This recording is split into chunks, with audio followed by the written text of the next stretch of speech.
कि आजकल कैंसर एक बड़ा राक्षस या बड़ा डिमन कहते हैं, तो इस खौफनाक बीमारी के अवेयरनेस के लिए, इसके रिसर्च के लिए आपने जो अपना इतना कहते हैं आपका लाइफ टाइम ऑलमोस्ट इसमें दिया है, ऐसा क्यों लगा कि इसी बीमारी में आपको रिसर्च करना चाहिए और इसी में आपको अवेयरनेस लोगों तक लाना चाहिए?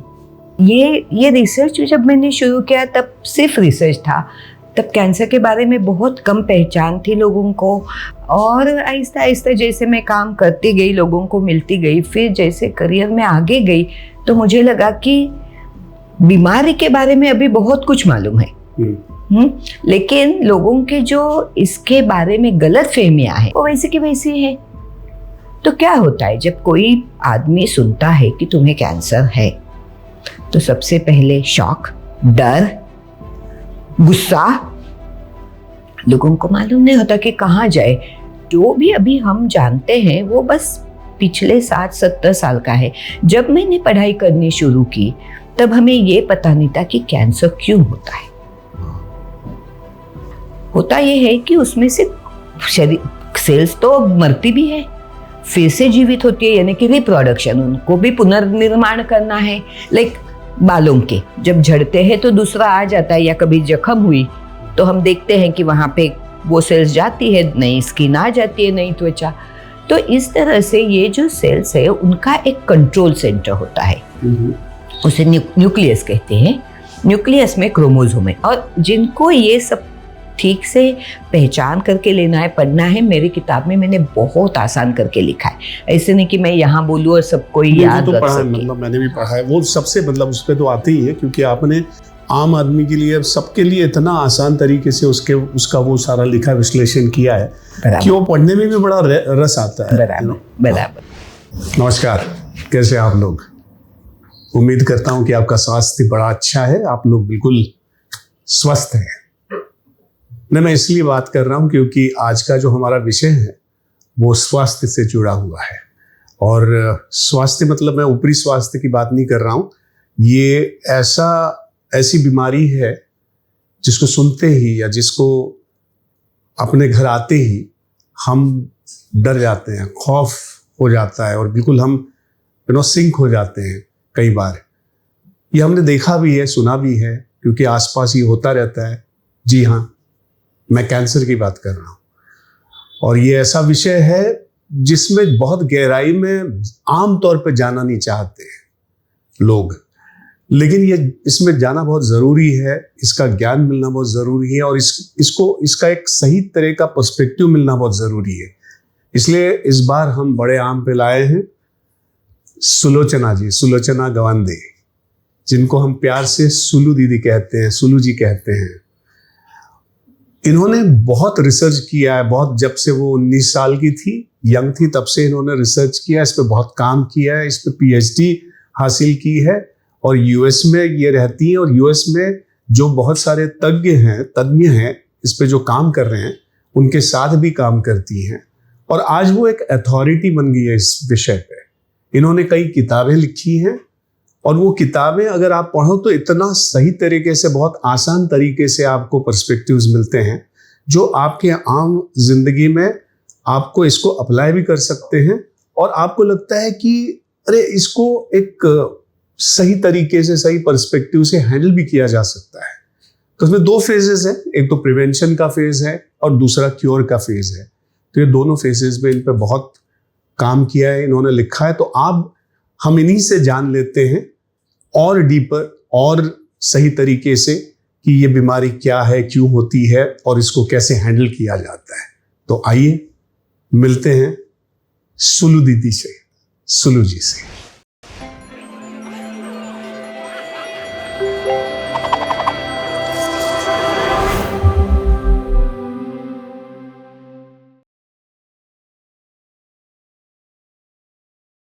नमस्कार सुलोचना जी। नमस्कार।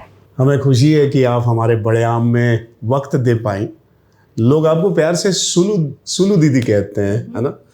तो ये आपका कब से नाम ये हुआ सुलू दीदी? जब से छोटी थी। अच्छा, तब से है? हाँ, मेरी माँ भी सुलू कहती थी, मुझे लगता है सुलोचना लंबा लगता था तो सुलू हो गया। Very nice. क्योंकि आप यूएस से अभी आई, कुछ ही दिनों के लिए आई और यहाँ आती आप इतनी व्यस्त रहती हैं क्योंकि आपका काम ही इतना बड़ा है और आपका रिसर्च इतना बड़ा है और यहाँ पे तो लोगों की लोगों को ज़रूरत भी आपकी क्या कहते हैं अवेयरनेस की। तो उस आपके व्यस्त शेड्यूल में आपने हमारे लिए वक्त निकाला, ये बहुत बड़ी बात है क्योंकि ये बहुत इतना महत्वपूर्ण है कि आपको भी मालूम है, सबको मालूम है कि आजकल कैंसर, जिसको क्या कहते हैं, एक बड़ा राक्षस या बड़ा डिमन कहते हैं, और ये डिमन है जो अंदर से भी होता है और बाहर से भी होता है, क्योंकि बाहर का तो है ही, जो वो रोगी ऐसा है या वो बीमारी ऐसी है कि वहाँ से बाहर निकलना थोड़ा मुश्किल है। लेकिन इस कठिनाइयों में से हम कैसे बाहर आ सकते हैं, इसको कैसे किस नज़रिए से देख सकते हैं, ये आपने बहुत सारा अवेयरनेस भी किया, लिखा भी है आपके किताबों में, और इसका आप अवेयरनेस करती रहती हैं। तो हम इसी के बारे में बात करेंगे। पहली बात तो ये है कि ये, जैसा मैंने कहा कि इतना खौफनाक ये बीमारी है, तो इस खौफनाक बीमारी के अवेयरनेस के लिए, इसके रिसर्च के लिए आपने जो अपना इतना क्या कहते हैं, आपका लाइफ टाइम ऑलमोस्ट इसमें दिया है, ऐसा क्यों लगा कि इसी बीमारी में आपको रिसर्च करना चाहिए और इसी में आपको अवेयरनेस लोगों तक लाना चाहिए? तो मैं शुरू से शुरू कर प्लीज। तो सबसे पहले आपको बहुत बहुत धन्यवाद। मैं तो छोटी आम हूँ तो बड़े आम में आने का ऐसा मौका कैसे छोड़ूंगी। नहीं, एक्चुअली बड़े आम ऐसी ही हैं, अगर आप देखें तो हमारे सारे बड़े आम ऐसे ही हैं। तो बहुत खुशी हुई है। तो पहले सब आपके धन्यवाद कि मुझे यहाँ बुलाए। आपने सही बात कही है कि अभी कुछ सालों से मेरा यही काम चलता आ रहा है कि लोगों को इस बीमारी के बारे में ज़्यादा से ज़्यादा बताएं। और ये रिसर्च जब मैंने शुरू किया तब सिर्फ रिसर्च था, तब कैंसर के बारे में बहुत कम पहचान थी लोगों को, नॉलेज भी नहीं था, कुछ मालूम नहीं था कि ये कैसे होता है, क्यों होता है। और आहिस्ता आहिस्ता जैसे मैं काम करती गई, लोगों को मिलती गई, फिर जैसे करियर में आगे गई, तो मुझे लगा कि बीमारी के बारे में अभी बहुत कुछ मालूम है, लेकिन लोगों के जो इसके बारे में गलत फहमियाँ हैं वो वैसे की वैसी है। तो क्या होता है जब कोई आदमी सुनता है कि तुम्हें कैंसर है, तो सबसे पहले शॉक, डर, गुस्सा, ये सब, उदासी, Why me? मुझे क्यों, इतने सारे भावनाएं मन में आ जाती हैं। और उससे फिर एक और तुम उसके साथ सामना करो, दूसरी और पैसों की ज़रूरत लगने लगती है अचानक। हर एक की सिचुएशन डिफरेंट होती है, अलग होती है। किसी के पास छोटे बच्चे हो, कोई रिटायर्ड आदमी हो, कुछ भी हो, लोगों को मालूम नहीं होता कि कहाँ जाए। और फिर कहाँ जाते हैं आजकल लोग? इंटरनेट पे।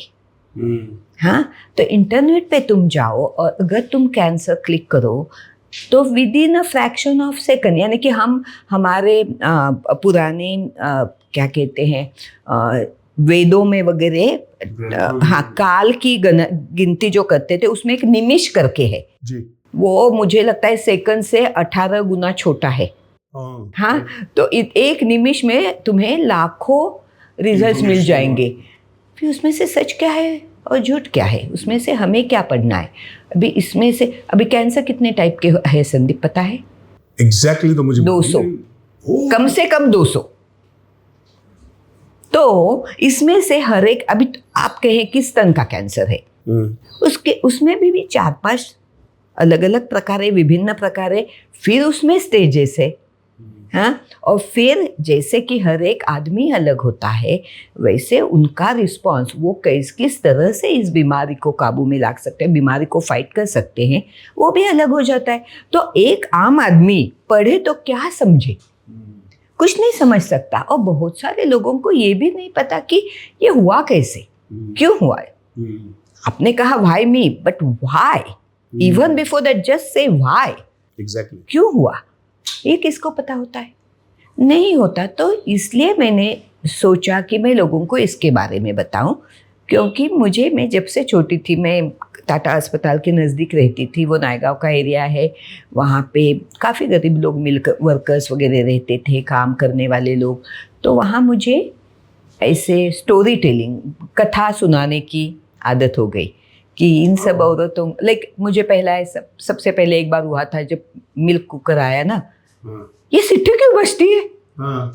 फिर सीटी बजने ते हम बंद करेंगे तो दूध बराबर उबल गया है ना, इससे छोटे लेके चांद पे आदमी कैसे गया? तो ये काम करने वाली बेचारी सब बाइयाँ वगैरह ये वो, मैं उनको बिठा के सुनाती थी। तो मुझे समझ में आया कि मुझे ये बताने का, सुलझा के बताने का शौक है और स्किल भी है। लेकिन फिर रिसर्च में तो उसका कोई फायदा नहीं। रिसर्च तो रिसर्च का अपना चलता रहा, मैंने भी बहुत सीखा।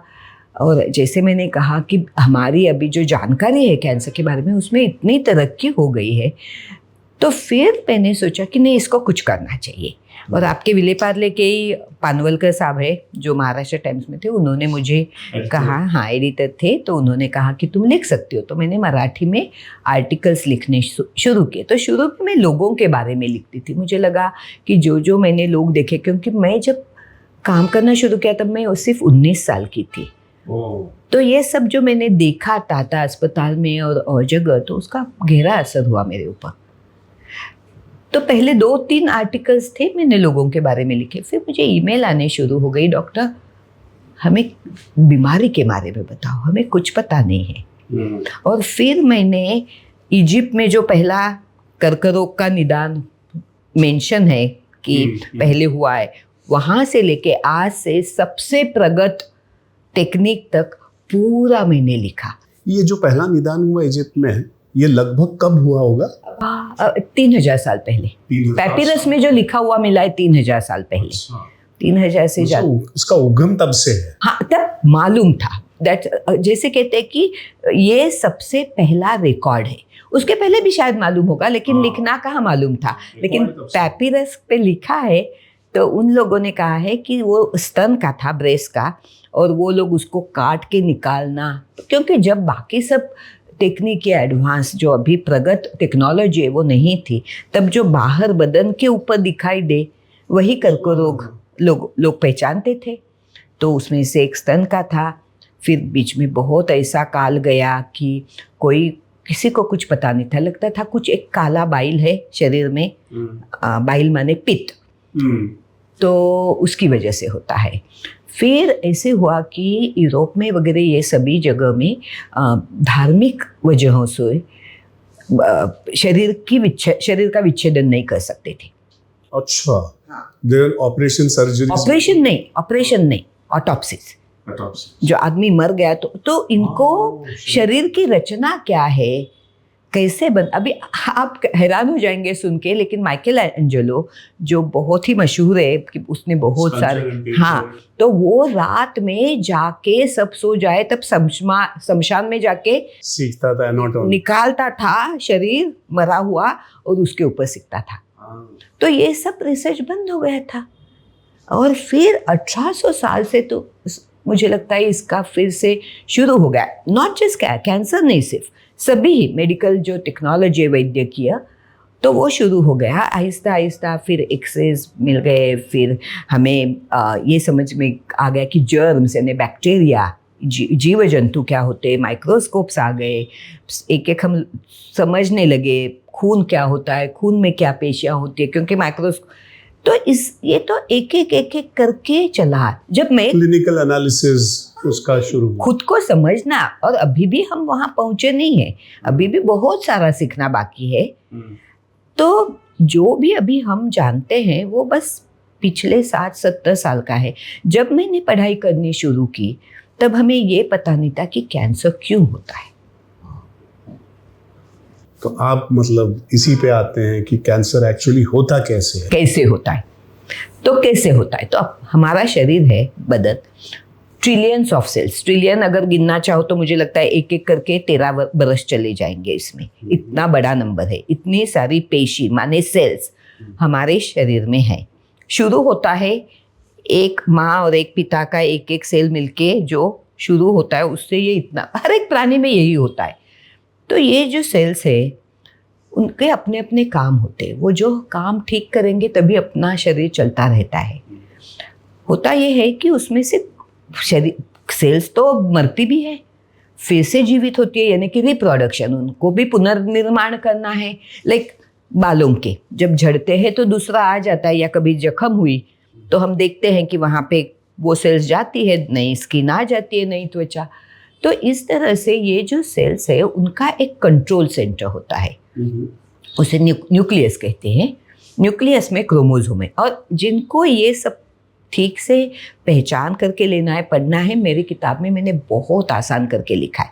ऐसे नहीं कि मैं यहाँ बोलूँ और सबको नहीं, वो तो पढ़ा है, मतलब मैंने भी पढ़ा है वो सबसे, मतलब उस पर तो आते ही है, क्योंकि आपने आम आदमी के लिए, सबके लिए इतना आसान तरीके से उसका वो सारा लिखा विश्लेषण किया है कि वो पढ़ने में भी बड़ा रस आता है। बराबर। तो वो जो क्रोमोसोम्स है ना, उसमें सब हम जो भी कोई है वो सब रहस्य उसमें छिपा हुआ है कि लंबाई क्या होगी, बाल का रंग क्या होगा, बुद्धि कितनी होगी, यानी कि पर्सनैलिटी, यानी तुम्हारा क्या कहते हैं, तुम गुस्से वाले होंगे या शांत होंगे। तो ये सब हमें अपने माँ बाप से, अपने पूर्वजों से आता है, और वो लिखा हुआ होता है ये जीन्स के ऊपर। जो जीन्स है वो क्रोमोसोम्स के ऊपर है, ठीक है, यहाँ तक। तो होता ये है कि जब ये जीन्स को ठेस लगती है, वो खराब हो जाती है, तो उनका कंट्रोल छूटता है। और उनमें से एक कंट्रोल ये है कि जब ज़रूरत नहीं तब और पेशियों को निर्माण नहीं करना है। नहीं तो हमें जगह जगह ऐसे कुछ गांठियाँ दिखाई देंगी। ऑर्गेनिकली जो ज़रूरत है वही, तो जितनी ज़रूरत है उतने ही निर्माण करने हैं। और जब उसको ठेस पहुँचती है और वो पेशी है वो, जिसे हम कहते हैं अनिर्बंध रीति से पुनर्निर्माण करने लगती है, आउट ऑफ कंट्रोल और इरेगुलर रिप्रोडक्शन, तब कैंसर होता है। लेकिन ये सब होने में बहुत साल निकल जाते हैं, क्योंकि जब ये सेल ऐसी गद्दारी करने शुरू करती है तो वहाँ पे बहुत सारे क्या कहते हैं, रिस्ट्रिक्शंस है, बाकी पहरेदार है जो उसको ढूंढ के मारेंगे, गार्ड करने वाले, हाँ, मारते हैं या उसको सीधे रास्ते पे लाते हैं। वो जीन्स दूसरी जीन्स होती है, मुझे इतना डीप इतना नहीं जाना है वहाँ तक। लेकिन होता ये है कि जब जो ठेस पहुँचने वाली चीज़ बार बार आती रहती है, और कभी कभी हमारी सेहत भी अच्छी नहीं रहती, तब ये सेल को बहुत बढ़ावा मिलता है और वो बहुत जोर से बढ़ना शुरू करती है। और वो तो समझो कि एक कैंसर होने में 15 से 20 साल लगते हैं। तो मतलब अब जो दिख रहा है, किसी को अगर डायग्नोसिस हुआ है तो उसका पीछे वो कम से कम 15 या 10 साल आराम से वो हो रहा है, उसका उगम तब है। और जब समझ में आता है तब ये बहुत आगे बढ़ चुका होता है, ये बीमारी बहुत खराब है। और वो जो आगे बढ़ तो अच्छा, तो और एक बात बताऊं मैं, और जब आपको लगे कि ये बहुत ज़्यादा जानकारी दे रही हूँ मैं, तो मुझे रोक दो। नहीं, बिल्कुल, ये तो बहुत ही, तो लोग कहेंगे कि ऐसी गांठ और कोई नहीं होती है। सब सारी गांठ है वो कैंसर की नहीं होती। ये भी है कि कुछ भी गांठ दिखे तो पहले तो डर जाता है आदमी कि भाई, क्योंकि आप बिल्कुल कैंसर से एसोसिएट करते हो। सही बात तो ये है कि इसमें से कौन सी गांठ अलग है कैंसर की, ये कैसे हम पता करें? तो कैंसर की गांठ का, पेशियों का वैशिष्ट्य ये है कि वो अपनी जगह से निकल के लिम्फ में या खून में बैठ के तैरते सभी ऑर्गन्स में जाते हैं। यानी कि आप ऐसे सोचिए कि एक पेड़ से जब हमारे यहाँ बीजें निकलती हैं, हमारे अमेरिका में तो बहुत ही होता है स्प्रिंग में, जगह जगह पे, तो वो फिर बीजें सभी जगह फैल जाती है। जहाँ अच्छी मिट्टी मिली, रिप्रोडक्शन होते रहता है, हो गई, वहाँ पे नया पेड़ उगा। बस ऐसे ही होता है कि ये हमारे शरीर में जगह जगह जाती है, क्योंकि खून सभी जगह पहुंचता है, और फिर वहां से ये जो उसकी काबिलियत है दूसरी जगह जाके बढ़ना, यही कैंसर है। जिस गांठ को या जिस पेशी को ये काबिलियत नहीं है वो कैंसर नहीं है। और ये जो जाता है एक जगह से उठ के दूसरी जगह, बहुत सारे लोगों ने, आपके जो सुनने वाले हैं या आपने भी सुना होगा, इसको मेटास्टेसिस कहते हैं। और जो कहते हैं कि पहले अच्छा कैंसर है, कैंसर की बीमारी, मेटास्टेसिस हुआ है क्या, ये दूसरा सवाल होता है। और जब मेटास्टेसिस हुआ होता है तब इलाज करना बहुत मुश्किल होता है।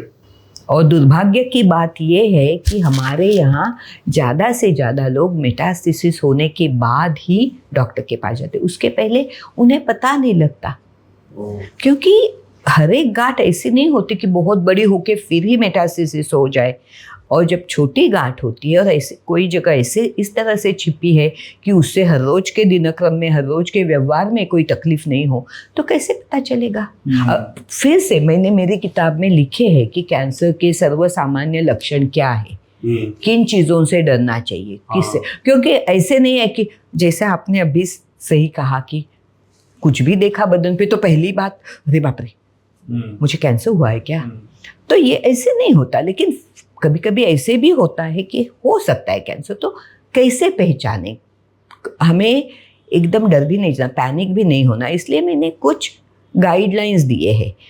हम पूरा तो नहीं दे सकते, वो तो लैब में जाके तपास करके वही पता चलेगा। तो लेकिन मैंने थोड़े दिए हैं।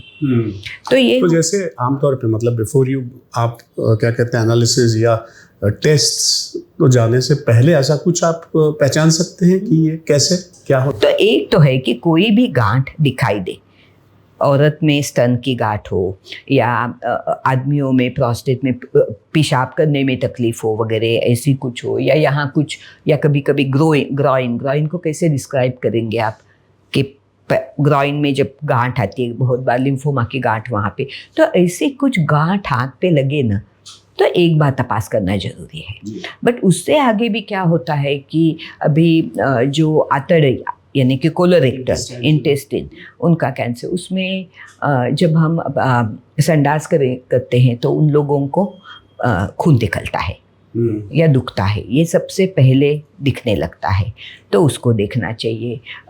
फिर दूसरा एक लक्षण है कि बुखार आता रहता है लो ग्रेड और थकान महसूस होती है। अभी टीबी में भी ये होता है, ऐसे नहीं कि ये सिर्फ कैंसर में होता है, लेकिन ऐसा हो तो कम से कम खून का तपास करना चाहिए।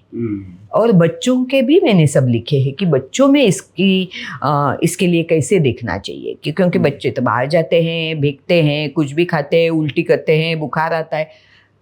मैं अंत में क्या कहती हूँ कि कोई भी चीज़, कोई भी लक्षण सातत्य माने बार बार हो, बिना वजह हो, रिपीटेशन हो उसका, हाँ रिपीट, और वो हमारी अब तक हम जो जिए हैं उस सेहत से अलग हो। यानी कि मुझे कभी सर दर्द नहीं होता, अचानक मुझे सर दर्द होने लगे हर रोज, और 2-4 बार गोली ले ली, समझो कि कुछ पर, और उससे कुछ फायदा फिर नहीं भी हुआ। हाँ 2-4 दिन के बाद भी हो रहा है, तो मुझे देखना चाहिए कि क्या बदला है, आंखें बदली है या ब्रेन में कुछ हुआ है। अच्छा, ये जो हम लोग रेगुलर ब्लड टेस्ट करते रहते हैं या 6 महीने बाद या साल भर जो लिपिड टेस्ट होता है, उसमें कहीं पता चलता है शुरू में कि आपके अंदर कुछ हो रहा है?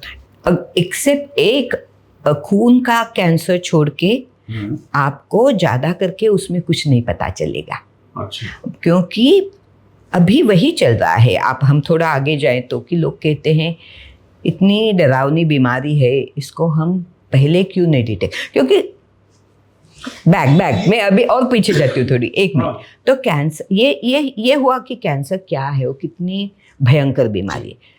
इसका सबसे अच्छा इलाज तभी हो सकता है जब सबसे पहले हम उसको पकड़ लें। जब ये गांठ बहुत छोटी है, इस गांठ ने अपने क्या कहते हैं पेशी जगह जगह भेजी नहीं हो, तब उसके पकड़ के काटो, नष्ट करो, तो आदमी छूट जाता है। लेकिन दूसरा सवाल फिर बार बार यही आता है कि इसको पहले क्यों नहीं पकड़ा जाता। तो एक तो मैंने आपको बताया कि कोई लक्षण ही नहीं दिखते, तो समझ में नहीं आता। तो अभी साइंटिस्ट का ये कहना है कि अगर हम ब्लड ले लें और उस ब्लड में, तो मैंने आपको समझाया कि ये क्रोमोसोम्स है, डीएनए है सेल्स की, वो पेशियां हैं, तो थोड़ी पेशियां छूट के जब खून में आती है, तो अगर वो पेशियां हम देख सके खून में और उनसे हमें पता चलेगा कि अरे ये पेशी ये पैंक्रियास कैंसर की दिख रही है, क्योंकि इसे कहते हैं जेनेटिक सिग्नेचर। अगे मुझे इसके बहुत अंदर नहीं जाना है, लेकिन साइंटिस्ट देख सकते हैं कि अगर कोई किस्म की सेल फ्रैगमेंट या सेल या डीएनए मिल जाए तो बहुत पहले उन्हें पता चलता है। लेकिन वही मैं पूछ रहा हूँ कि लिपिड टेस्ट में, लिपिड में नहीं आता, ये this is not lipid. So what is the test that somebody can detect? अभी वो टेस्ट नहीं है, नहीं है। इसके लिए बहुत प्रयत्न चल, अभी ऐसी टेस्ट नहीं है कि जिससे तुम एक सीधा सा मैमोग्राम है औरतों के लिए, कोलोरेक्टल कैंसर के लिए खून की तपास किया जाता है। और हम अमेरिका में परदेशी देशों में प्रदेश में हम ये भी कहते हैं कि कोलोन टेस्ट करते हैं, वो पूरा मशीन अंदर डाल के, वो काफ़ी पैसे वाली, महंगी और तकलीफ देने वाली टेस्ट है, मैमोग्राम है। लेकिन उससे छोड़ो ना, तो और कुछ पैप स्मीयर करते हैं, आपको पैप मालूम है? तो औरतों के लिए वो बहुत फायदेकारी है कि वो करते हैं जब सर्विक्स का कैंसर यानी कि गर्भाशय के मुख का कैंसर, वो काफ़ी अच्छा चलता है। लेकिन ये 3-4 छोड़े तो ये 200 किस्म के कैंसर में हमें बहुत कम कैंसर के लिए जल्दी ढूंढने का कोई तरीका उपलब्ध नहीं है। ये जो हमने आपको बताया, खून में मिल जाए, इसके ऊपर काम चल रहा है।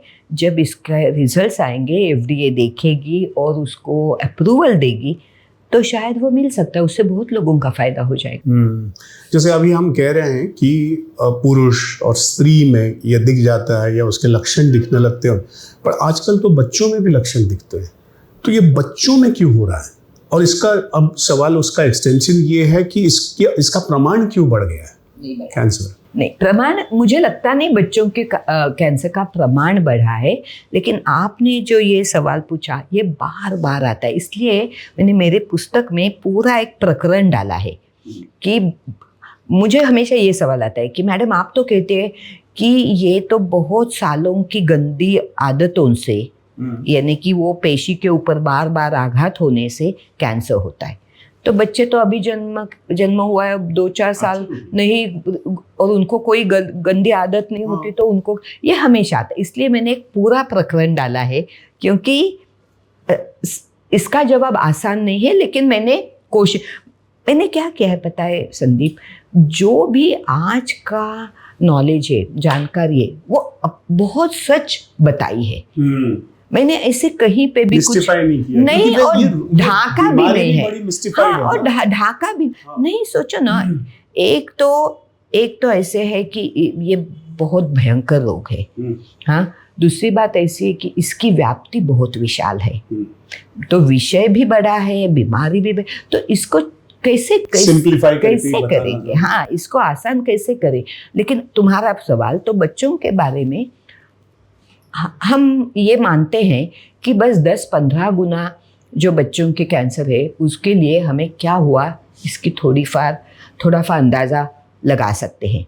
बाकी अबाउट 80% हमें कुछ भी पता नहीं। ये पहले हमको मानना चाहिए। और मैं सोचती हूँ कि एक अच्छे साइंटिस्ट होने के नाते मेरा ये काम है कि जो मालूम नहीं वो मालूम नहीं, ये तुम्हें बताना चाहिए।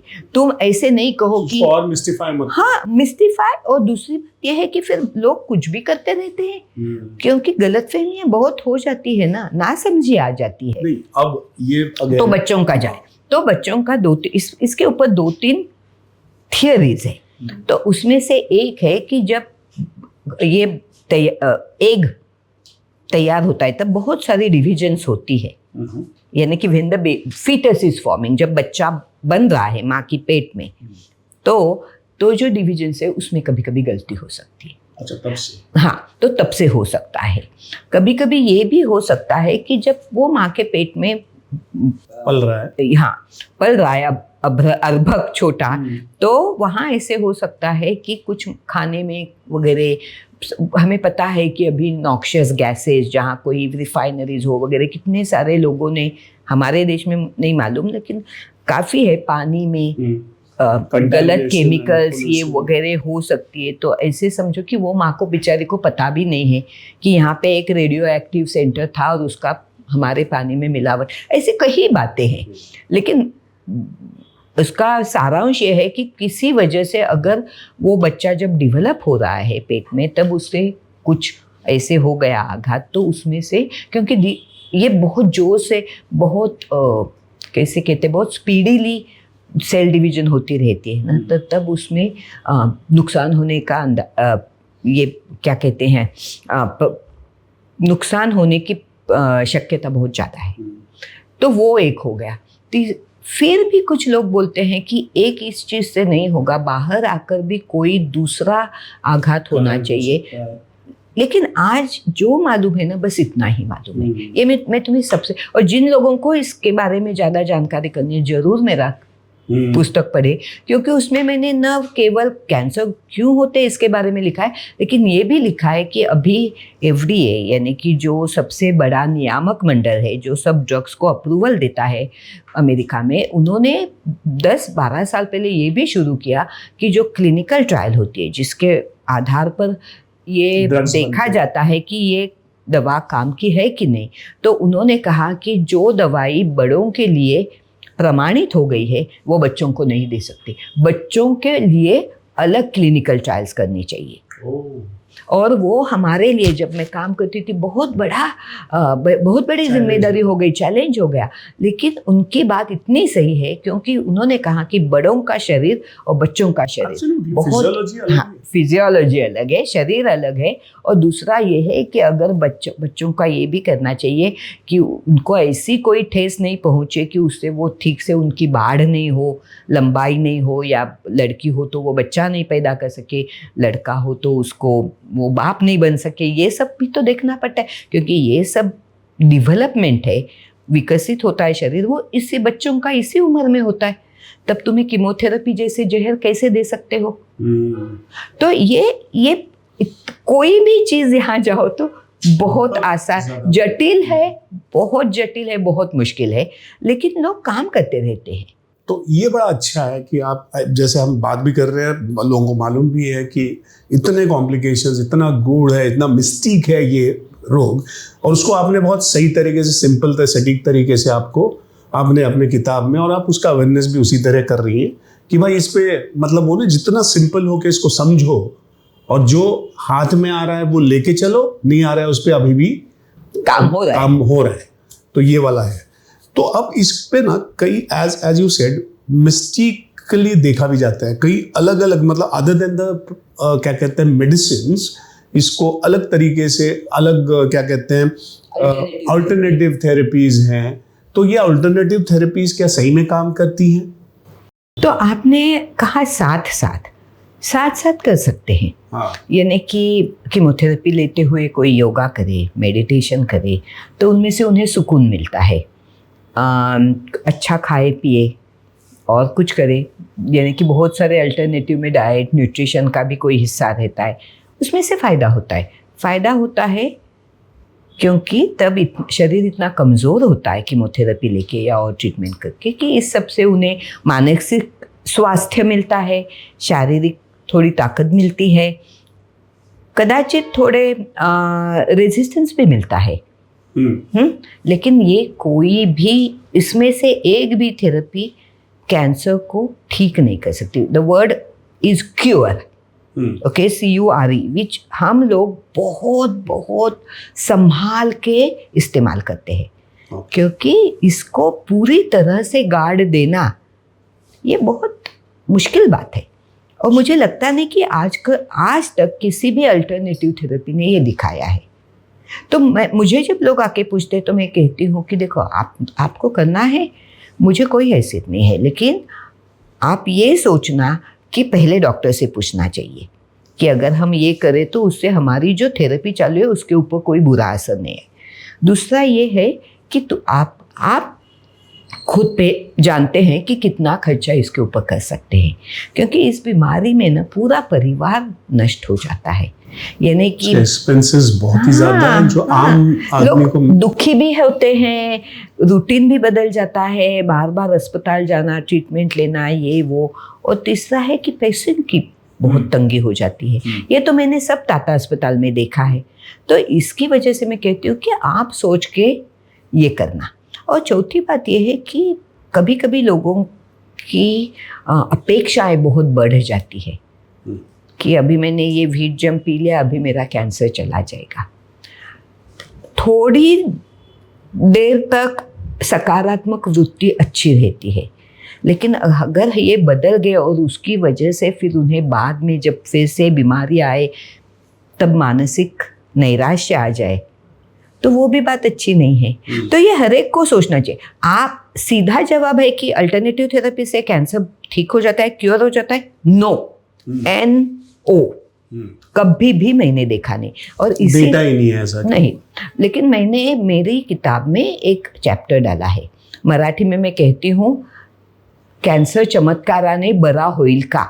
मतलब चमत्कार से क्या ये ठीक हो सकता हाँ, है? और अंग्रेजी में कहती हूँ कि what are the miracles in cancer. तो अगेन कैसे हुआ कि कभी कभी ऐसे दिखाई देता है कि आदमी को कैंसर हुआ, वो पिघल जाता है। 1 मिलियन में एक केस। तो ऐसे एक बार हुआ था कि एक आदमी को ऐसा बड़ा गोला था, बहुत खराब था, मरने वाला था, बहुत बड़ी बुरी तरह से बुखार आ गया, लास्ट स्टेज तक। हाँ, बुखार आ गया। बुखार के बाद उसका कैंसर का गोला अपने आप निकलने लगा, ठीक होने लगा। तो समझा नहीं ये क्या हो रहा है। लेकिन मैं हमेशा कहती हूँ, हम जो साइंटिस्ट हैं ना, हमारी 3 आदतें हैं। जब तक डेटा नहीं दिखता, सिद्ध नहीं होता, तब तक उसके ऊपर विश्वास नहीं किया। तो कोई भी कुछ बताए मैं कभी भी मानूंगी नहीं। दूसरा है कि ये क्यों हुआ, इसके पीछे जाए। और तीसरा ये है कि इस चीज को बढ़ावा नहीं दे, क्योंकि हम सोचते हैं ये तो एक आध बार एक्सेप्शन हो गया। हाँ, नहीं वैसे नहीं है, ये सही बात है। तो हुआ ऐसे कि जब इसको ढूंढना शुरू किए, उसकी वजह से इम्यूनोथेरेपी का उगम हुआ। ओके। तो ये सवाल रहता ही है ना कि हमारी इम्यून थेरेपी यानी कि रोग प्रतिकारक शक्ति, जो जिसका जिम्मा ये है कि हमारे शरीर में कोई भी गलत चीज़ घुस के आए तो उसको मारना है, तो ये इतनी बड़ी बीमारी को क्यों नहीं मारता? ये पिछले 100 साल से लोग सोचने आए, लेकिन उनके समझ में ये नहीं आता है कि ये इम्यून थेरेपी को, प्रतिक्षमता की ताकत को कैसे वापरे, कैसे इस्तेमाल करें, इसका रास्ता। तो ये जो बुखार आया, अभी हम क्या करें? जो कैंसर पेशेंट को गलत बैक्टीरिया देके उसको बुखार निकाले उसमें, ऐसे कैंसर।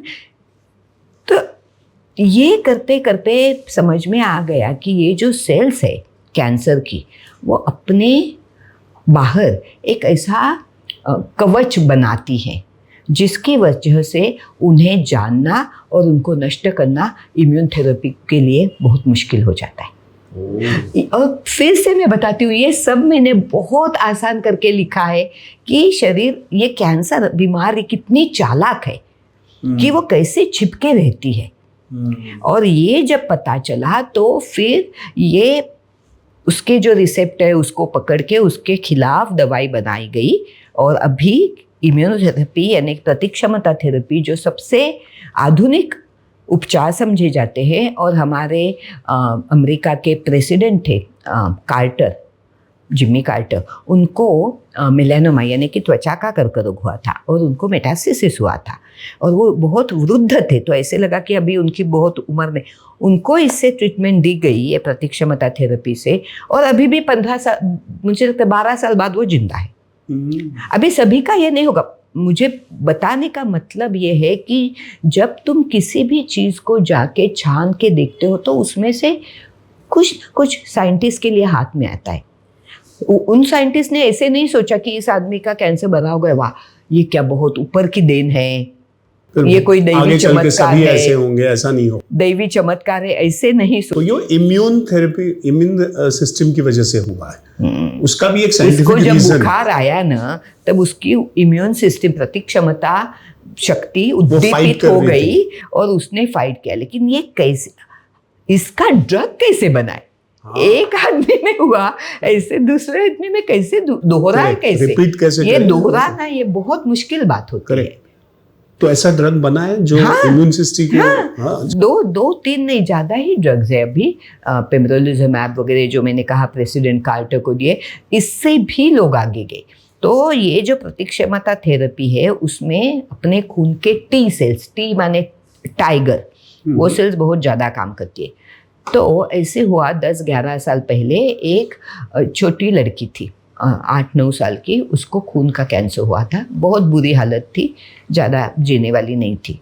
तो डॉक्टर ने क्या किया, और ये यूनिवर्सिटी ऑफ पेंसिल्वेनिया, जब मैंने पढ़ाई की है वहाँ पे हुआ तो मुझे बहुत अच्छा लगता है। तो उन्होंने क्या किया कि इस लड़की का खून निकाला और ट्यूमर के सेल्स निकाले, फिर खून से टी सेल लेके जो प्रतिक्षमता करती हैं उन्हें वो ट्यूमर के सेल्स दिखाए कि ये तुम्हारा क्या कहता है, दुश्मन है। दुश्मन। फिर ट्यूमर सेल्स फेंक दिए, लेकिन ये ट्रेंड सिखाए हुए टी सेल्स फिर से अंदर डाले। आप सोचो कितना कठिन काम है। उस लड़के को बहुत रिएक्शन आ गई, इतनी बुरी जैसे कि कोविड में आती थी वैसे, और लगा कि ये मरने वाली है, लेकिन उसको सब सपोर्ट थेरेपी देके उसको जिंदा रखा। Got completely cured. अभी वो कॉलेज जाती है 12 साल बाद। तो ये अमेरिका में हुआ? ये अमेरिका में हुआ, लेकिन अभी ये टाटा अस्पताल में और यहाँ पे होने का मैंने सुना है। 1-2 केसेस लोग तैयारी करें, उनके पास जानकारी तो है। हमारे लोग बहुत होशियार है। ये इसका कैसे कहूँ, ये थेरेपी विकसित यहाँ नहीं हुई। हम कॉपी करेंगे, लेकिन उसमें भी कोई गलती नहीं है। कोई जो है असरदार है उसको कॉपी करने। लेकिन अभी देखो इसमें तो लोग सोचने लगे चलो ये इसको कार्टी थेरेपी, इसका भी जिक्र और इसका पूरा क्या कहते हैं आपने लिखा? हाँ, सब लिखा है। तो लोगों को लगा कि चलो हो गया, अभी तो क्या, अभी कैंसर की बीमारी खत्म। लेकिन पहले तो सोचो कॉस्ट, एक आदमी को, ये ड्रग नहीं है कि एस्पिरिन जाके लेके आए दिए सबको, वो एक हो गया। दूसरा कि जब करने लगे तो समझा बच्चों के लिए, तो बच्चों को तो वो भी खून की कर्करोग के लिए, कैंसर के लिए ये ठीक था, बाकी में नहीं हो रहा था। क्यों नहीं हो रहा था मालूम नहीं। इसलिए मैंने क्या कहा कि ये बदन के सब रहस्य हम अभी तक नहीं जानते। इतना बहुत कुछ बाकी है जो हमें मालूम ही नहीं है ना। तो मतलब एक रहस्य है, डीपर है, जो इंडिविजुअल बॉडी का जो सिस्टम है, फिजियोलॉजी है वो है, और दूसरा है जो कैंसर, जो बड़ा इंटेलिजेंट है, जो बड़ा खतरनाक है ना, बहुत इंटेलिजेंट। तो ये दोनों तरफ से आप मतलब साइंटिस्ट इस पे काम कर रहे हैं। अच्छा, मैं इसको भी समझने के लिए और फिजियोलॉजी को भी समझने के लिए। आपको मैं सबसे ज्यादा क्या कहते हैं सक्सेसफुल, सबसे ज्यादा यश देने वाला जो ड्रग, एक जिसको चमत्कारी कहते हैं, ऐसा हुआ है। तो उसका नाम है ग्लीवेक। हाँ, तो ये ग्लीवेक की बहुत मज़ेदार कहानी है। तो ये भी खून का है, खून के कर्करोग के बारे में है। तो खून में एक लिम्फॉइड सेल्स होते हैं, लिम्फ नोड से ताल्लुक रखते हैं, और माइलॉइड होते हैं जो बाकी अपनी सब बीमारियों को वगैरह मारने के लिए। अभी ज़्यादा उसमें नहीं जाना। हाँ। फिर से मेरा किताब पढ़ो। लेकिन वो माइलॉइड का जो आहिस्ता आहिस्ता कैंसर की सेल्स बढ़ती है, उसको कहते हैं क्रॉनिक माइलॉइड ल्यूकेमिया। और कभी कभी जब मैंने ल्यूकेमिया पे मेरे PhD के लिए काम किया है, तो जब आहिस्ता आहिस्ता बढ़ती है, अचानक ब्लास्ट क्राइसिस में जाके वो एक्यूट होती है। एक्यूट मैंने बहुत ही तेजी से बढ़ने लगती है, और फिर आदमी मर जाता है। तो 4-5 साल तक ज़्यादा से ज़्यादा 100 से 25 लोग 100 में से जीते थे। काफ़ी ख़राब बीमारी थी। तो लोगों ने जब सेल्स देखे तो उन्हें उसके क्रोमोसोम पे कुछ अलग, यानी कि बदलाव दिखाई गया। बदलाव को म्यूटेशन कहते हैं। तो जीन्स पे बदलाव दिखाई दिया। ये फिलाडेल्फिया, ये भी फिलाडेल्फिया से ताल्लुक रखता है, यूपेन के जैसे। तो फिलाडेल्फिया में ये उन्होंने देखा, इसलिए उसको इसका नाम रखा फिलाडेल्फिया क्रोमोसोम। फिर लोग भूल गए बीच में, फिर वॉटसन एंड क्रीक ने DNA किया, सब कुछ किया, फिर ये सिद्ध हो गया कि ये म्यूटेशन से, यानी कि जीन के बदलाव से ही कैंसर होता है। तब एक डॉक्टर को लगा कि ये जो बदलाव से प्रोटीन, क्योंकि जीन्स जब सभी काम हमारे शरीर के वही करती है, तो उसमें से प्रोटीन का निर्माण करना ये भी है। तो उन्होंने ये देखा कि ये बदलाव से एक प्रकार का प्रथिन निर्माण किया जा रहा है, जिसका शरीर को कोई जरूरत नहीं, सिर्फ ये कैंसर सेल्स खाती है। तो इसने रिसर्च शुरू किया कि क्या हम इसको बंद करें, प्रोटीन्स को, हाँ, का निर्माण ही बंद करें। हाँ, लेकिन इतना आसान थोड़ी, you are working on a genetic level. लेकिन उसने ऐसी दवा खोजी कि जिसमें ये प्रोटीन बंद कर सके। तो उसको खाद्य इमैटिनिब नाम है उसका, और ये नाम ग्लीवेक है, और ये नोवार्टिस कंपनी में मैंने काम किया है। तो उसने पहली जो ट्रायल की ये डॉक्टर ने, तो उसमें उसके कुछ 25-30 लोग थे, उसमें से कम मैंने जैसे कहा 5-7 लोगों को रिस्पॉन्स मिलता, पूरे 25 लोग ठीक हो गए, किसी को कैंसर नहीं। अभी CML से कोई भी नहीं मरता। It's a miracle drug. There has never been anything like this ever in the history of cancer. ये कितने साल पहले इन्वेंट हुआ? तो अभी 2000 में इसे FDA की मान्यता मिली। मैं उस मीटिंग में थी, और उस नोवार्टिस जिस कंपनी में इसका निर्माण और मार्केटिंग किया, तो उस कंपनी में मैं काम करती थी। और जो मुझे इतनी खुशी होती है संदीप की, ये प्रोग्राम के जो हेड थे डॉक्टर एलन हैटफील्ड, वो अभी बहुत उम्र वाले हैं, उन्हें मेरी किताब मिली। और वेरी इम्प्रेसिव, इन्फ्लुएंशियल ऐसे कैंसर के डॉक्टर हैं, और उन्हें उसके ऊपर की ईमेल से मुझे कांटेक्ट किया और फिर मुझे फ़ोन किया। वो मुझे कहा कि तुम इतना अच्छा काम कर रहे हो कि मैं तुम्हें बता नहीं सकता, और तुमने जो चैप्टर लिखा है ग्लीवेक का, क्योंकि मुझे लिखना था, लोगों को ये भी पता होना चाहिए कि ऐसे हो सकता है, तो उन्होंने कहा तुमने जो चैप्टर लिखा है उसमें साइंस और भावना, इसका इतना अच्छा बैलेंस रखा है, इतना अच्छा मेल रख गया है कि मुझे लगता है हर एक को ये किताब ये बहुत ज़रूरी है। मैं कहने वाला था क्योंकि यही तो यूनिकनेस है आपकी किताब की जो मैंने पढ़ा, क्योंकि वही है ना, ये इस रोग के लेकिन इतने सारे इमोशंस है, इतनी टर्मोइल होती है अंदर से, तो साइंस को भी समझ, बिकॉज आपकी वो ऑब्जेक्टिविटी रहती नहीं है कि आप इसको समझ के इसको क्योर करो, है ना, इतना खौफ होता है उसका। तो ये जो आपने किया है ना, कि इसीलिए हम तो पॉडकास्ट में भी, इसीलिए हम बड़े हम आपको कहते ही हैं, क्योंकि ये बहुत ज़रूरी है, और इसीलिए तो हम पॉडकास्ट भी कर रहे हैं, उन लोगों तक पहुँचे कि इमोशंस तो रहेगा, ये आप निकाल नहीं सकते, यू आर ह्यूमन, है ना। और जैसा मैंने कहा, इसका डर और इसका खौफ तो रहता ही है, लेकिन होने के बाद, ये होते वक्त या होने से पहले भी इसको आप समझो, इसको देखो और थोड़ा सा ऑब्जेक्टिविटी लाए, तो शायद इसको हम कॉन्कर कर सकते हैं। तो अब उसी पे, हाँ, सो अब उसी पे आते हैं, क्योंकि आप दोनों एरियाज पे काम कर रही हैं। एक तो प्रिवेंशन, है ना, कि ये आप तक पहुंचे कैसे नहीं, ज़्यादा से ज़्यादा इसको समझ के कि आपकी फैमिली में आपको ये ना पहुंचे, इसके लिए क्या करना ज़रूरी है, क्या देखना ज़रूरी, क्या पर्सपेक्टिव है। तो देखो ना, कैंसर की, मैंने आपको पहले जो शुरू थे तब मैंने कहा कि सब जल्दी से जल्दी इसका निदान होना और उसके उपचार होना बहुत ज़रूरी है, लेकिन कैंसर ही है, तो जो होता है, नुकसान जो पहुंचाना है पहुंचाता ही है। तो सबसे अच्छी बात क्या होगी, कैंसर हुए ही नहीं। अभी हम वैक्सीनेशन करते हैं ना, इतने छोटे छोटे बच्चे को लेके जाते हैं, और कितने आंसू आए तो भी क्यों करते हैं कि 20 साल बाद इसको कुछ नहीं हो, या 10 साल बाद इसको पोलियो नहीं हो, तो हम करते। तो उसी तरह लोगों का आज तक ये लोग सोचते थे कि किसी को कैंसर हुआ उसके बड़े बुरे कर्म का फल है। बाय द वे, प्रिवेंशन का कोई वैक्सीनेशन अभी तक नहीं है। मैं बताती हूँ, तो बुरे कर्म का फल है, या कुछ भगवान का रोष है, मेरा नसीब है, यहाँ ही नहीं, सभी देश में यही चलता है। तो ये ऐसे नहीं है, कुछ वजह है जिसकी वजह से ये होता है, लेकिन इसमें लोगों को समझने में तकलीफ यहाँ होती है कि देखो, आज हमने खराब पानी पिया या खाना खाया और शाम को टट्टी शुरू हो गई, तो पता है कि सुबह में खाया उसकी वजह से है, इंडाइजेशन हो गया, जो भी हो गया। हाँ, यानी कि what we saw cause and effect सामने है। इसमें क्या है, तुमने पहली सेल जिसमें ये बदलाव हुआ, म्यूटेशन जिसकी वजह से शुरू हुआ, वो कभी मिलने वाली भी नहीं है 15 साल बाद। तो ये होने, तो लोगों को विश्वास नहीं होता कि ये कैसे शुरू हुआ। पहले ये समझना है कि ये बूढ़ों की बीमारी नहीं है, और मैं बूढ़ों में अपने आप को भी अभी गिनती हूँ। ये बूढ़ों की बीमारी नहीं है, 60 साल के बाद की बीमारी। ये बीमारी बहुत पहले शरीर में शुरू होती है। सबसे ज़्यादा इसकी वजह थी स्मोकिंग, सिगरेट। भारत में सबसे ज़्यादा वजह, जब मैं काम करती थी, इतने भयानक लोग देखती थी, ये सब पूरा काटा हुआ, और वो उनको बदबू भी आती थी बेचारों को। तब तो कुछ ऐसे अच्छे उपचार नहीं थे। उसकी वजह थी क्योंकि वो तम्बाकू खाते थे, फिर वो तपकीर थी, नाक में होता था। टोबैको से रिलेटेड जो बहुत है।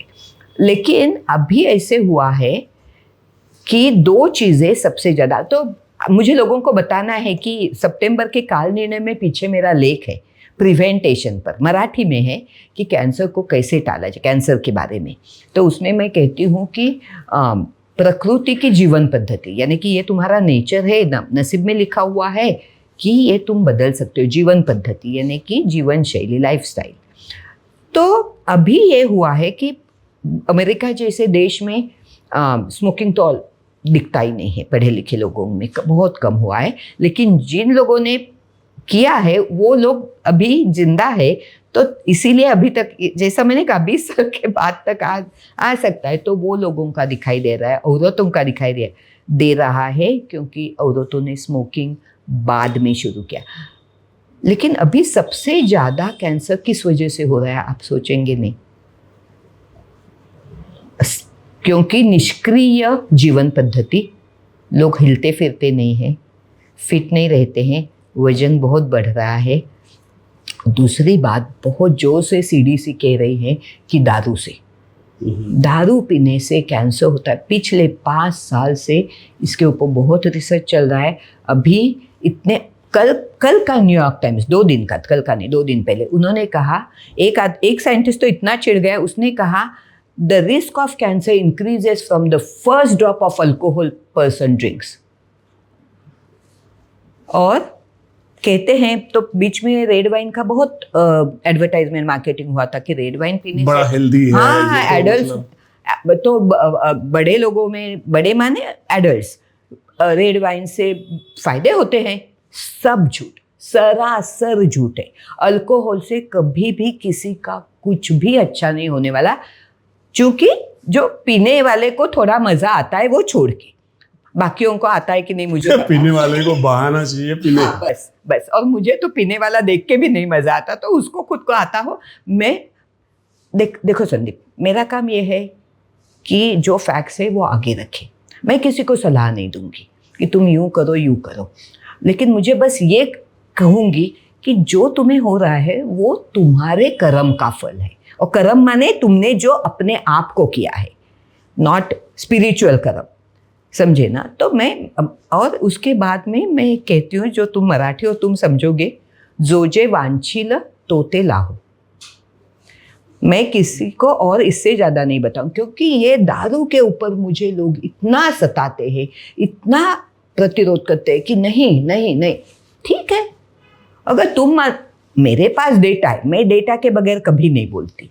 और डेटा कह रहा है कि अभी ओबेसिटी यानी कि स्थूल, काम न करना, निष्क्रिय, और दारू, इससे सबसे ज़्यादा कैंसर बढ़ रहे। और स्मोकिंग तो है ही। और वो कहते हैं कि अगर इसमें हमने सुधार किए तो 70% कैंसर टाले जा सकते हैं। Prevent, completely prevent.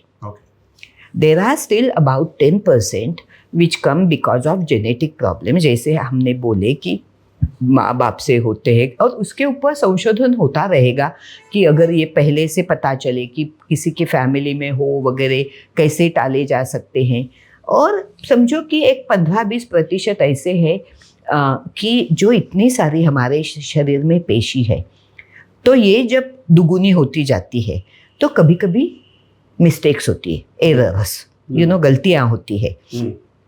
जैसे हम स्क्रू भी लगाने जाएंगे और दिन में 1000 स्क्रू लगाएंगे तो एक स्क्रू, तो ये तो कितना मुश्किल काम है। वो भी nature has a amazing way of controlling, लेकिन कभी कभी तो ये जो गलती होती है कभी कभी, और समझो तब उस आदमी दुर्भाग्य से उसकी सेहत अच्छी नहीं हो या और कुछ तकलीफ हो, तो फिर वो पेशी बढ़ के उसका कैंसर। सो जो आपने अभी तक मुझे पूछा नहीं है और पूछेंगे कि जो कोई कुछ भी गलत नहीं कर, इसका एक्सटेंशन यही है कि ये तो आपने कहा कि तंबाकू नहीं ले रहा है, दारू नहीं पी रहा है, और बाकी सारा काम भी कर रहा है, एक्सरसाइजेस भी कर रहे हैं, सब कर रहे हैं, लेकिन उनको भी तो हुआ है। मेरे पहचान में अभी पार्ले में कोई ऐसा एक आदमी है, तो लेकिन इसको ना समझो कि जिंदगी में सब हमारे हिसाब से नहीं होता है ना। तो ये कभी कुछ रैंडम म्यूटेशन, रैंडम बदलाव हो गया इस आदमी के कोई पेशी में, और उसे बढ़ावा कैसे मिला, क्या उस समय पे शरीर की सिचुएशन क्या थी, क्यों बढ़ा, हमें नहीं मालूम। बस हमें इतना ही मालूम है कि बिना वजह बदलाव होते हैं, एंड उसकी वजह से 15-20% लोगों को कर्करोग हो सकता है, जिसके ऊपर अभी हमारा कोई काबू नहीं है। तो उसके ऊपर बस इतना ही काबू है कि सजग रहना, जो मैं कह रही हूँ कि जो लक्षण है उसको ध्यान से पढ़ के अगर उसमें से कुछ दिखाई दे तो सबसे पहले उसको जाके तपास कर लेना, और हम कुछ नहीं कर सकते। आप ये भी कहती रहती हैं कि जागतिक स्तर पे इंडिया में ज़्यादा कैंसर बढ़ रहा है, तो ये क्यों बढ़ रहा है, इंडिया में ज़्यादा क्यों बढ़ रहा है? क्योंकि हमारी लाइफस्टाइल, हमारी जीवन शैली कितनी बदली है। अभी मैं जब चलती हूँ तो मैं जो लोगों को देखती हूँ, मैंने इतने मोटे लोग कभी नहीं देखे थे। आप भी देखते होंगे वजन किस तरह से बढ़ गया है, छोटे छोटे बच्चों कैसे हो गए हैं। अब ये इसलिए हो रहा है, मतलब ये तो शायद हम सबको पता है कि आपको कंज्यूमरिज्म बढ़ गया है। सही बात यहाँ इंडिया इज क्या कहते हैं, dump market of all the products और ईटरीज और ये वो, तो जो भी आप क्या कहते हैं, जो जंक फूड आप खा रहे हैं, तो वो जंक फूड एक कारण है ही। तो आपको बताऊं जंक फूड क्यों कारण है। तो जंक फूड माने प्रोसेस फूड, इसको अभी प्रोसेस माने प्रक्रिया किया हुआ खाना, हाँ, तो उसकी वजह से कैंसर की बीमारी बहुत बढ़ रही है। अमेरिका में भी ये बहुत बड़ी वजह है। तो प्रोसेस, प्रक्रिया किया हुआ खाना, क्या अब रोटी भी बनाते हैं तो प्रक्रिया करनी पड़ती। हम गेहूं लेके ऐसे थोड़े खाते हैं। प्रक्रिया माने क्या कि जो भी है अनाज हो, सब्जियों वगैरह, उसको खाने की और हजम करने के लायक बनाएं। लेकिन हम जिस प्रक्रिया का बोल रहे हैं, अभी रोटी के लिए तुम पानी और नमक और थोड़ा तेल डाले कि हो गया। आपको पता है कुछ कुछ ब्रेड में या केक में 120 इंग्रेडिएंट्स रहते हैं।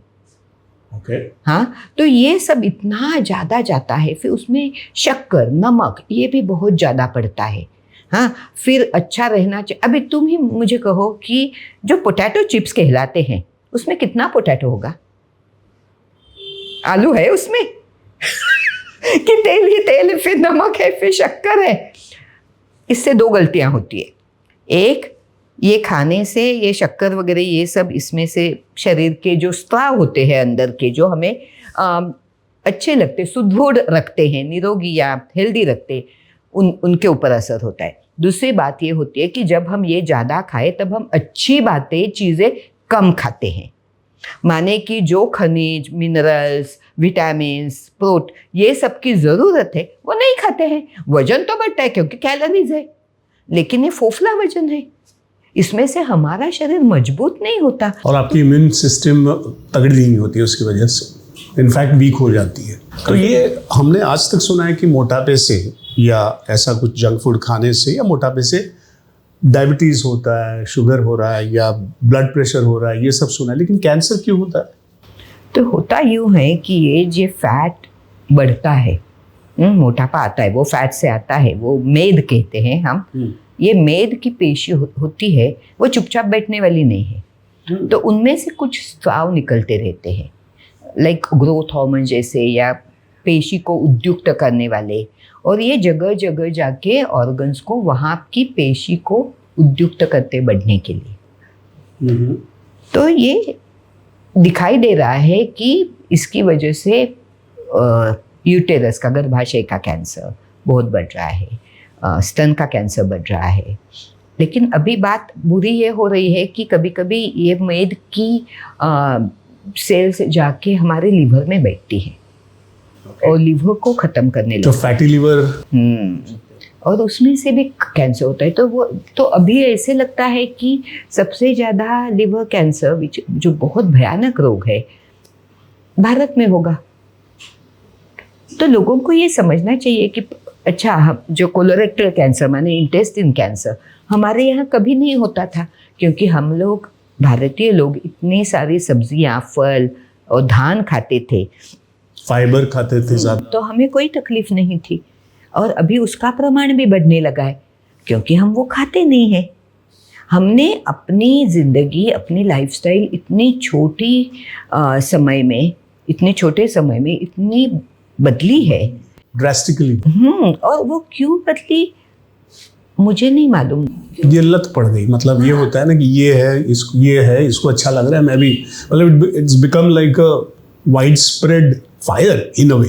तो हमारे जो, देखो, हमारे सब लोग, सब चीज़ें जो हमारे पूर्वजों से आती है, सबका हमें स्वीकार करने की कोई ज़रूरत नहीं। उसमें गलत चीज़ें थी, वो हम सामाजिक वगैरह है, उसमें बदलाव करना बहुत ज़रूरी है, उनको छोड़ देना बहुत ज़रूरी है।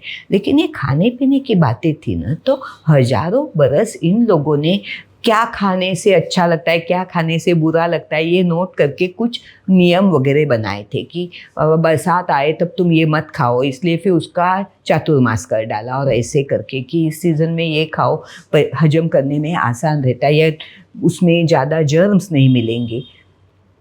वो भी पूरा के पूरा हमें लेने की ज़रूरत नहीं, क्योंकि तब जाके हम खेत से सब्जी लेके लाए, लेकिन इतना भी बदलना नहीं चाहिए कि जाने कि तुम सोचो कि हम मेथी खाते थे, समझो एक मेथी की सब्जी, तो अभी हम सिर्फ मेथी की भजियां करके खाएं तो वो क्या हो गया। और दूसरी बात ये, जैसे सब्जी की बात निकली, तो कई सब्जी और फलों में से पेस्टिसाइड्स और फर्टिलाइजर्स भी बहुत उसका इस्तेमाल होता है, तो उससे भी हो सकता है। तो मैंने पिछले 4-5 दिन में तुम्हारे यहाँ आने वाली थी, तो फिर से मेरा पूरा डेटा देखा कि इसमें कुछ बदला है। तो अभी तक उन्होंने ये नहीं दिखाया है, कोई भी पेपर ने, तो नेशनल कैंसर इंस्टीट्यूट या यूके की इंस्टीट्यूट वगैरह वो नहीं कहते कि उससे, लेकिन हमारे देश में कभी कभी गलत चीज़ें इस्तेमाल की जाती है इस सब में। मैं हमेशा ये कहती हूँ कि धो के खाना, फल भी हो तो जरा गर्म पानी में धो के खाना, जहाँ तुम उसकी साल निकाल सकते हो निकाल के खाना, यानी कि आम की वगैरह, तो उससे तुम्हें ठीक रहेगा। इस ऐसे नहीं कि सब सब्जी खराब है और उसको खा के, मैं गर्म थोड़ी देर के लिए पानी में रखो, कॉलीफ्लावर वगैरह पानी में रखते हैं थोड़ी देर के लिए गर्म पानी में, फिर उसको पकाते हैं तो वो ठीक हो जाता है। अब हमने अब तक जो बात किया है वो आप प्रिवेंट कैसे कर सकते हो, है ना।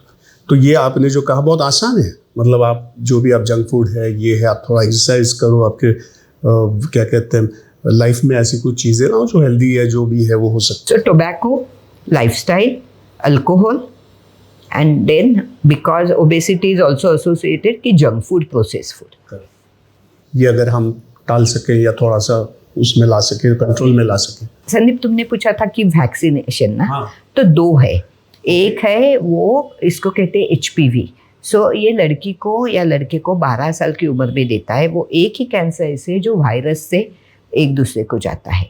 तो उसका वैक्सीन अभी यहाँ भी देना शुरू हो गया है। पहले उसके बारे में भी लोगों को ऐसे लगता था कि हमारी लड़की तो सेक्सुअल एक्टिविटी करेगी ही नहीं, तो उसको क्यों देना है। लेकिन मुझे लगता है देना चाहिए, क्योंकि एक गलती का इतना बड़ा परिणाम नहीं होना चाहिए। और समाज बदल रहा है, हमें जो जब हम बाकी के वैक्सीन देते तब सोचते नहीं, तो इसके बारे में क्यों सोचे। दूसरा है कैंसर वैक्सीन, सिर्फ ये एक ही है वैक्सीन और कुछ नहीं है। लेकिन हेपेटाइटिस B और C जिसको हम जॉन्डिस कहते हैं, काले वो जो पीले की बीमारी, उससे भी कैंसर हो सकता है। तो उसके लिए उसके टालने के जो उपाय है वो करने चाहिए। और तीसरा है कि पेट में, स्टमक में हेलिकोबैक्टर करके रहते हैं, और हमारे देश में ये बहुत ज़्यादा स्तर पर दिखाई देते हैं। तो अगर बहुत एसिडिटी हो रही हो, उल्टी वगैरह हो रही हो, तो ज़रूर खोज करना कि हेलिकोबैक्टर है क्या। अगर हो तो एंटीबायोटिक देके उसको कम किया जाता है, लेकिन उसका बहुत सालों तक रहे तो उससे कैंसर की संभावना बढ़ती है। ओके। सो अब इस पे आते हैं कि जैसा मतलब होने के बाद आप डिटेक्ट हो गए, और मैं फिर ऑब्वियसली मेंटल स्टेट जो होता है, बड़ा खौफ होता है उसका, आप डर जाते हो, आप सिंक हो जाते हो, तो उसमें से कैसे उभारे और उसमें से अपने आप को ट्रीट कैसे किया, ट्रीटमेंट, और आपको फिर स्वास्थ्य की तरफ कैसे ले आए, ऐसा कुछ आप उसमें? हाँ, जरूर बोल सकती हूँ। तो इसमें दो हिस्से होते हैं ना, एक है कि उपचार, और दूसरा है कि वो जो बीमार आदमी है उसकी मनस्थिति। तो इसके बारे में भी मैंने बहुत लिखा है, क्योंकि मैंने बहुत सारे लोगों के साथ काम किए हैं। आप संक्षिप्त नज़दीक से, हाँ, तो मैं बताती हूँ। तो जब जो उपचार में आए ना, तो मुझे लगता है कि सबसे पहले ये छुपाना नहीं मानना कि ये मेरे ऊपर जो आया है अभी मैं कैसे किसी को मुंह दिखाऊं, यानी कि शर्म की बात इसमें कुछ भी नहीं। जो अच्छे सा अच्छा डॉक्टर है उसके पास जाइए। दूसरा है कि हर एक घर में कोई साइंस पढ़ा लिखा होता है, कोई डॉक्टर हो या कोई नर्स हो या कोई और भी हो जो समझ सकते हैं, उनको साथ में लेके जाना। और फिर देखना, डॉक्टर साथ में क्यों लेके जाना, क्योंकि डॉक्टर्स कुछ ऑप्शंस देंगे, लेकिन वो जो ऑप्शंस देंगे उसके बारे में ठीक से सोच के वो उपचार शुरू करने बहुत ज़रूरी है। तो उपचार क्या रहते हैं? अगर कैंसर की गांठ छोटी हो या बहुत बड़ी हो, तकलीफ दे रही हो, तो सर्जरी की जाती है। सर्जरी के बाद अगर जल्दी पकड़ा गया है तो काफ़ी आराम मिलता है। फिर उस कीमोथेरेपी दी जाती है। कीमोथेरेपी माने कि पेशी के लिए दिया गया जहर। तो ये जहर का काम क्या है? कैंसर पेशी के लिए दिया गया जहर। लेकिन होता क्या है कि हमारा ये है मकसद कि सिर्फ कैंसर पेशी इसमें मरे, वो नहीं होता। जब तुम जहर खून से अंदर डालते हो तो जल्दी जल्दी बढ़ने वाली बाकी पेशी भी होती है, जो बाल की या मुंह की या इंटेस्टिन की, उनके ऊपर भी बहुत बुरा असर होता है। इसलिए बाल झड़ते हैं या मुंह लाल हो जाता है, खा नहीं सकते, नौशिया वॉमिटिंग बहुत होता है। ये जो साइड इफ़ेक्ट, हाँ, ये होते हैं क्योंकि हमें सिर्फ कैंसर की पेशी मारनी है, लेकिन ऐसे कैसे, उनको ढूंढे कैसे, कौन सी, वो तो ढूंढ के नहीं मार सकते उसको। हाँ, और पूरे बदन में है ना, वो यहाँ वहाँ जाके बैठे, तुम एक या दो पेशी ढूंढ के उसको कैसे लगा। इसमें भी अभी बहुत तरक्की हो गई है कि टारगेटेड थेरेपी वगैरह, और ग्लीवेक का तो मैंने आपको बताया कि उसका एक ही प्रोटीन के ऊपर निर्भर थी, तो हम पकड़ के सिर्फ कैंसर की पेशी को मार सके। तो इस तरह की तरक्की हो रही है। लेकिन कीमोथेरेपी में भी अगर डॉक्टर ने बताई हो तो लेनी चाहिए, उसको टालना नहीं चाहिए। क्योंकि आजकल ना कैंसर हुआ यानी कि आदमी मर ही जाएगा, ऐसे नहीं रहा है। बहुत सारे लोग, बहुत ही सारे लोग, बहुत सारे हमारे आसपास हाँ, हैं कैंसर जो से बिल्कुल उभरे हैं। हाँ, उभरे हैं। तो वो जो ट्रीटमेंट का जो समय होता है वो थोड़ा मुश्किल होता है, और इसीलिए मैं मानसिक का भी उसमें मेरे किताब में लिखा है कि लोगों ने मदद करनी चाहिए, अपने आप को सकारात्मक रखना चाहिए, कुछ हॉबी हो वगैरह उसमें समय लगाना चाहिए। ऐसे नहीं सोचते रहना कि ये क्या मेरे ऊपर गुजरी है, उससे कुछ नहीं होने वाला। और जब हम सकारात्मक रहते हैं ना, तो ये देखा गया है कि जो लोग इस तरह से जीते हैं उनको साइड इफ़ेक्ट्स कम होते हैं, और कभी कभी उनकी रेमिशन भी ज़्यादा रहती है। सो मनोबल का असर कितना होता है? मतलब मेडिसिन का तो होता ही होता है, लेकिन मनोबल का मेजर मापा नहीं गया, लेकिन होता है, ये मालूम है। मापा नहीं गया, मापना बहुत मुश्किल है, लेकिन ज़रूर होता है असर। तो ये सब करना चाहिए। खाना पीना अच्छा रखना चाहिए, जिसको सात्विक कहते हैं, जिससे जो खा सकता है पेशेंट और जिससे उसे और ताकत मिले। तो ऑफ कोर्स जंक फूड और ये सब नहीं खाना चाहिए। लेकिन उसमें भी एक होता है, मेरे बहुत नज़दीक के दोस्त के यहाँ ये हुआ था कि ब्रेन कैंसर, तो उन्होंने कहा ये अभी कीटोथेरेपी, कीटो खाना, जो जिसमें सिर्फ प्रोटीन खाते हैं। तो बहुत लोगों ने उनको कहा, सीने पे हाथ रख के, कि कीटोथेरेपी बहुत फ़ायदेमंद है।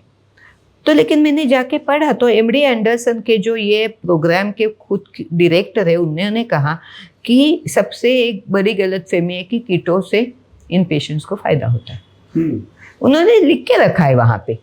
और अगर आप पूछिए ये लोगों को कि हमें इसका तुम कुछ डेटा बताओ, प्रूफ बताओ, तो नहीं दिखाते, कहते हमें पता है, हो गया है। तो मैं सोचती हूँ कि कोई भी चीज़ बहुत एक्सट्रीम को नहीं लेके जानी है। खाना पीना अच्छा रखना, अपना क्या कहते हैं, एटीट्यूड अच्छी रखना, होपफुल रहना, सकारात्मक रहना, ये सब करो ना तो। और इसमें फैमिली का सपोर्ट भी बहुत ज़रूरी होता है, मतलब एक पॉजिटिव एक वातावरण रहे, ताकि कि उसको भी मदद मिले। और बिकॉज इसमें फैमिली में तो असर होता ही होता है। एक अगर आदमी को होता है तो ऑब्वियसली पूरी फैमिली को होता है। तो पॉजिटिवली फैमिली भी कैसी रहे और कैसे उस पेशेंट को भी सपोर्ट करें, ये भी बहुत ज़रूरी है। वंडरफुल। तो मेरे ख्याल से बहुत सारा हमने कवर कर लिया है। बहुत सारा कहिए तो ऐसा रिसर्च और ऐसा विषय है जिसमें आप जितने गहरे जाओ, ये टाइम तो बिल्कुल कम हो जाएगा। लेकिन आपने जितना सारा वो कवर किया है, क्योंकि आपका अनुभव, क्योंकि हमारे मतलब ये सबसे बड़ी बात है कि एक होता है कि कोई रिसर्च कर रहा है या उसको ज्ञान है, लेकिन ज्ञान बांटना और ज्ञान को क्या कहते हैं बहुत आसान तरीके से उसको एस्यूमुलेट करना, ये आप बहुत सही तरीके से कर रही हैं। और इसका क्या कहते हैं असर तो बहुत ही होगा। और अब आगे क्या सोच रही हैं आप? ये जो आपका जो अनुभव है, आपका रिसर्च है, आप हमेशा इसमें डेटा में मतलब लगी रहती हैं, तो आगे चल के इसका क्या आप प्रोजेक्शंस हैं? आप क्या करना चाहती हैं? आपके क्या ड्रीम्स क्या है? या आपका आगे चल के आप कौन सी राह पे चलना चाहती हैं? नहीं, राह वगैरह कुछ नहीं। काम बहुत किया है मैंने और आगे जाके भी करती तो वो तो है ही, वो लेकिन तो काम की दिशा बदल रही है। ओके। तो पहले मैं अपने आप खुद रिसर्च कर रही थी, क्लिनिकल ट्रायल्स कर रही थी। अब मुझे लगता है कि मुझे लोगों को सजग करने में, सोशल अवेयरनेस में ज़्यादा काम करना चाहिए, क्योंकि बहुत सारे लोग मेरे पीछे से जो आए हैं वो लगे हुए हैं। ये तो रिसर्च होता ही रहेगा, लेकिन जब तक वो आम आदमी तक नहीं पहुँचे उसका कोई फ़ायदा नहीं। और एक बात मैंने देखी है कि ये सब्जेक्ट, टॉपिक यानी कि विषय जो है, उसको लोग अछूत की बीमारी मानते हैं। बिल्कुल। यानी कि मैं लोगों को कहती हूँ कि नहीं, तुम जब 30 के हो तभी तुम्हें ये जानकारी होनी चाहिए, तो तुम खुद करोगे, अपने बच्चों को सिखाओगे, और ताकि तुम्हारे आने वाली सब पीढ़ियाँ, तुम खुद और तुम्हारी आने वाली पीढ़ियाँ कैंसर से मुक्त रहोगे। वो शक्यता तो बढ़ती है, 100% कोई नहीं बता सकता, लेकिन लोगों को ये सुनना ही नहीं है। और इसकी मुझे बहुत तकलीफ होती है कि इसके बारे में जितना लोग जान लेना उतना उनके लिए अच्छा है। दूसरी बात, जैसे मैंने कहा कि लोगों को उनकी जो आदतें हैं वो नहीं छोड़नी है। यानी कि जैसे मैंने कहा अल्कोहल ड्रिंकिंग, मैं ऐसे, मुझे खुद अच्छे रहने का शौक़ है, अच्छा खाने का शौक़ है, मज़ा करने का है, ज़िंदगी जीने के लिए तो है ना। हम कोई ऋषि मुनि नहीं है कि हम जाके गुफा में कंदमूल खा के तपस्या करें। हमको सब करना है, लेकिन वो जो करना है ना, वो कहाँ तक लेके जाना है, ये हर एक का अपना हिसाब है। और मुझे लगता है कि आजकल का समाज में देख रही हूँ ना, उन्हें वो अंदाज़ा नहीं रहा है, क्योंकि हमें कैसी आदत हो गई है कि बुखार आया, टैबलेट ले ली, बुखार चला गया। हमने कभी बुरी बीमारी जो पिछले लोगों को होती थी कि टाइफाइड या कॉलेरा एंड सो ऑन, कि hundreds and thousands of plague people died, there were no medications, ये हमने कभी नहीं देखा है। अभी हमको ज़्यादा से ज़्यादा बीमारियों के लिए जल्दी छुटकारा मिलता है, लेकिन ये बीमारी अलग है। ये तुम्हारे अंदर तुम्हारे साथ बढ़ती रहती है और तुम्हें बताती नहीं कि मैं अंदर हूँ तो तुम रुक जाओ, तो वो तुम्हें अपने आप को सिखाना है। तो मेरे एक अंग्रेज़ी किताब के लिए एक औरत आई थी, उसने बहुत अच्छा भाषण किया। तो उसने कहा, एक माँ होने के नाते और एक नानी होने के नाते मुझे इस किताब से क्या मिला कि मैं अपने बच्चों को अच्छी आदतें क्यों देना चाहती हूँ। तो इसके लिए मुझे इसमें इतना सामान मिला, क्योंकि माँ, दादी, नानी ये लोग तो कहते हैं कि बच्चा ये खाना चाहिए, नहीं खाना चाहिए, बच्चा बाहर जाके खेलो, आईपैड बहुत हो गया, बच्चा तुम्हें और कुछ करना है ना। अभी बच्चे बाहर भी नहीं जाते। तो ये जो समाज में बदल हो रहे हैं वो गलत हो रहे। उसके ऊपर अगर मैं मेरी किताब से कुछ लोगों को समझाऊं कि ये मत करो, तो मुझे लगता है कि बहुत हो गया। तो ये एक है। और दूसरा है कि अभी मैं आज हिंदी में बोल रही हूँ, लेकिन मैं इस किताब, मैंने अंग्रेज़ी में है और मराठी में है। कभी किसी को लगे इसको हिंदी में भी लाना है, क्योंकि भारत में कितने लोग हिंदी भाषा में जानते हैं, नेशनल लैंग्वेज भी है, और ज़्यादातर लोगों तक पहुँच, अलग अलग भाषा में क्यों ना, अलग भाषा में, हिंदी क्यों, सारी साउथ इंडियन लैंग्वेजेस में होता है। बहुत अच्छा लगेगा मुझे, बहुत। मैंने ये किताब बहुत, इसीलिए मैंने बहुत क्या कहते हैं, सस्ती रखी है। और अगर और किसी भाषा में जाएं तो मुझे खुशी होगी। और फिर आपके जैसे लोग कि जो मुझे ढूंढ के आते, कहते चलो हमारे लोगों से, सब्सक्राइबर से बात करो।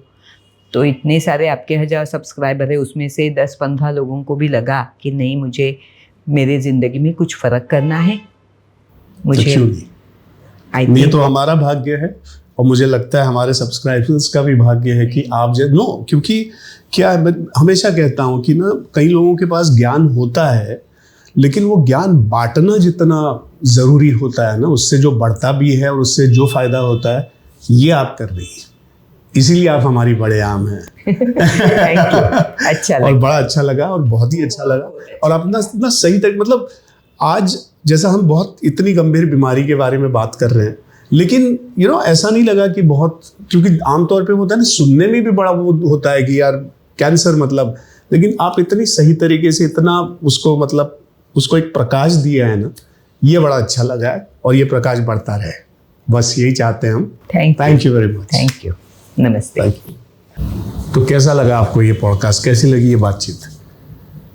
मुझे लगता है शायद जैसा ये बीमारी अगर गंभीर है, लेकिन जिस तरीके से ये सारी बातचीत हुई या आपको जो पर्सपेक्टिव्स मिले होंगे, वो बहुत सही तरीके से आप अपनी ज़िंदगी में अप्लाई भी कर सकते हो।